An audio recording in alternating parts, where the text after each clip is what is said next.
নমস্কার বন্ধুরা, সুষুমনার মৌমিতা ব্লগে আপনাদের সকলকে স্বাগত জানাচ্ছি। আশা করছি সকলেই খুব ভালো আছেন, সুস্থ আছেন। এই বর্ষায় ইলিশ না খেলে হয় বলুন তো? আর ইলিশটা কিভাবে খাচ্ছেন? সর্ষে বাটা দিয়ে? আজকে আর সর্ষে বাটা দিয়ে খেতে হবে না, এরমভাবে একবার ইলিশ মাছটা বানিয়ে দেখুন। আশা করছি আপনাদের ভীষণ ভালো লাগবে, অল্প সময়ে হয়ে যায়, খেতে তো দুর্দান্ত লাগে। তার জন্যই দেখুন কয়েক পিস মাছ নিয়ে নিয়েছি, ধুয়ে পরিষ্কার করে মাছটা প্রথমেই ম্যারিনেট করে নিচ্ছি লবণ, হলুদ আর অল্প একটু সর্ষের তেল দিয়ে। সর্ষের তেল আর হলুদ লবণ দিয়ে মাছটা মাখলে দেখবেন মাছের কালারটা ভীষণ সুন্দর হয়। তাই যখনই মাছটা ম্যারিনেট করবেন অল্প একটু সর্ষের তেল দেবেন, তাতে করে মাছের কালারটা ভীষণ ভালো হয় আর দেখতেও ভীষণ সুন্দর লাগে। দেখুন সব মাছগুলো আমার ভালো করে ম্যারিনেট করা হয়ে গেছে। এবারে প্রথম 10 মিনিট রেখে দেবো, যাতে করে মাছের মধ্যে লবণটা খুব সুন্দরভাবে চলে যায়, টেস্টটা তাতে খুবই ভালো হবে। এবার 10 মিনিট রেস্টে রেখে দেবো মাছটা। এবার দেখুন এদিকে একটা মশলা বানাবো। তার জন্য কি কি নিয়েছি দেখুন, নিয়েছি শুকনো লঙ্কা, 1 চামচ পোস্ত, 1 চামচ জিরে আর 1 চামচ সাদা সর্ষে। সবই কিন্তু আমি এখানে টিস্পুন ব্যবহার করেছি। দেখুন ছোট্ট ছোট্ট চামচের মধ্যে করে আমি অল্প অল্প মশলা নিয়ে নিয়েছি। এবার এই মশলাগুলোকে কিন্তু বেশ ভালো করে পেস্ট বানিয়ে নিতে হবে। সেটা আপনারা চাইলে মিক্সি কিংবা শিলনোড়াতেও করে নিতে পারেন, তবে শিলনোড়াতে করলে কিন্তু বেশি টেস্ট হয়। দেখুন মশলাটা খুব সুন্দরভাবে আমি বেটে নিয়েছি। এবারেই চলুন রান্নার প্রসেসটা দেখে নিন। আপনাদের কেমন লাগলো মতামত অবশ্যই জানাবেন আমার কমেন্ট বক্সে, আর আপনাদের কমেন্টগুলো কিন্তু আমার পড়তে ভীষণ ভালো লাগে। এবার যেই কড়াইতে রান্না করব সেই কড়াইটাই নিয়ে নিয়েছি, তার মধ্যেই দেখুন লবণ হলুদ মেখে রাখা মাছগুলো সব একে একে দিয়ে দিচ্ছি। আপনারা যেই পাত্রে মাছটা রান্না করবেন সেই পাত্রেই নিয়ে নিতে পারেন, কোনো অসুবিধে নেই, যে কোনো পাত্র নিয়েই মাছটা রান্না করতে পারেন। সব মাছগুলো দেখুন একে একে দিয়ে দিলাম। এবারেই এর মধ্যে অ্যাড করে দেব আগে থেকে যেই মশলাটা বেটে রেখেছি সেটা।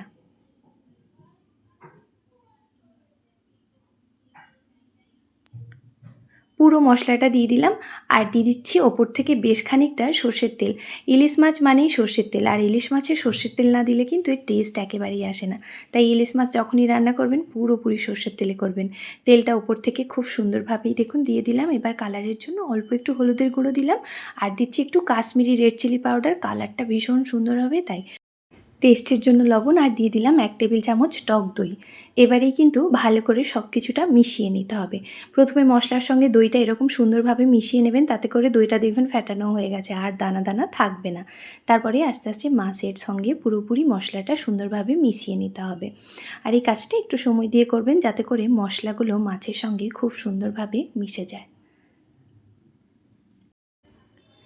দেখুন মাছগুলো খুব সুন্দরভাবেই আমার মাখানো হয়ে গেছে, আর দেখতে দেখুন কি লোভনীয় লাগছে। রান্নাটাও কিন্তু ভীষণই লোভনীয় হয়। সব মাছটা দেখুন এরকমভাবে মশলার সাথে মাখিয়ে নিয়েছি রেখে, এবারে আমি এর মধ্যে অল্প একটুখানি জল দেব। ভালো করে মাছটা প্রথমে এরকমভাবে সাজিয়ে নিলাম, তারপরে এর মধ্যে মশলার বাটি ধোয়া 1/2 কাপ মতো জল দেব। একেবারেই বেশি জল দেব না, কারণ খুব বেশি গ্রেভি রাখবো না, অল্প গ্রেভি হবে, তাই কিন্তু জলটা সেরকম অনুপাতে দিতে হবে। এবার একটু এই যে স্প্যাচুলা দিয়ে প্রথমে একটু মিশিয়ে নিচ্ছি, যাতে করে তলা পর্যন্ত জলটা চলে যায়। যখন রান্নাটা হবে তলায় একেবারেই লেগে যাবে না।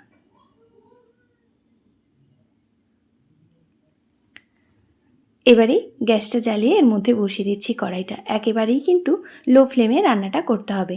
প্রথম 10 মিনিট ঢেকে রেখে দেব,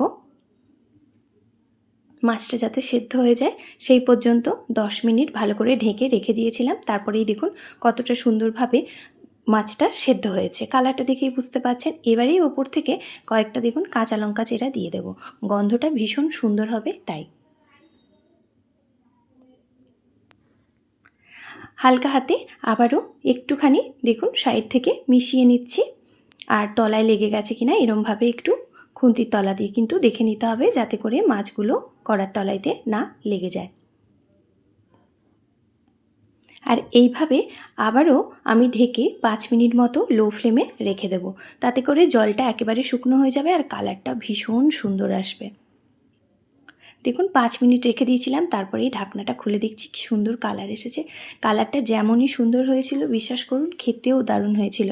তাই দুপুরবেলা গরম গরম ভাতে এই বর্ষাকালে এরম ইলিশ একবার বানিয়ে দেখতে পারেন। আশা করছি আপনাদের খুবই ভালো লাগবে। আর কেমন লাগলো ভিডিওর শেষে কিন্তু কমেন্ট করে জানাতে ভুলবেন না। যে সকল বন্ধুরা আজকে আমার চ্যানেলটি প্রথম ভিজিট করছেন, যদি আমার এই রান্নাটা ভালো লাগে তাহলে বলবো চ্যানেলটিকে সাবস্ক্রাইব করে পাশে থাকা বেল বাটনটি প্রেস করে প্লিজ পাশে থাকবেন। থাকবেন, যাতে করে নিত্য নতুন যখনই আমি যা রেসিপি পোস্ট করব সবার প্রথম আপনাদের কাছেই পৌঁছে যাবে। একদম রান্না রেডি। এবারেই দেখুন দেখতে কতটা সুন্দর হয়েছিল আর কতটা লোভনীয় হয়েছিল। যেমনই সুন্দর হয়েছিল আর তেমনই টেস্ট হয়েছিল। আর তাই বলবো অবশ্যই বাড়িতে ট্রাই করুন আর আমার কমেন্ট বক্সে জানিয়ে যাবেন যে বাড়িতে রান্না করে আপনাদের কেমন লাগলো। এতটা সময় আমার সঙ্গে থেকে এই রেসিপিটা দেখার জন্য আপনাদের অসংখ্য ধন্যবাদ বন্ধুরা। আবারও আপনাদের সঙ্গে পরের কোনো রেসিপিতে দেখা হবে। তত সময় সবাই ভালো থাকবেন, সুস্থ থাকবেন।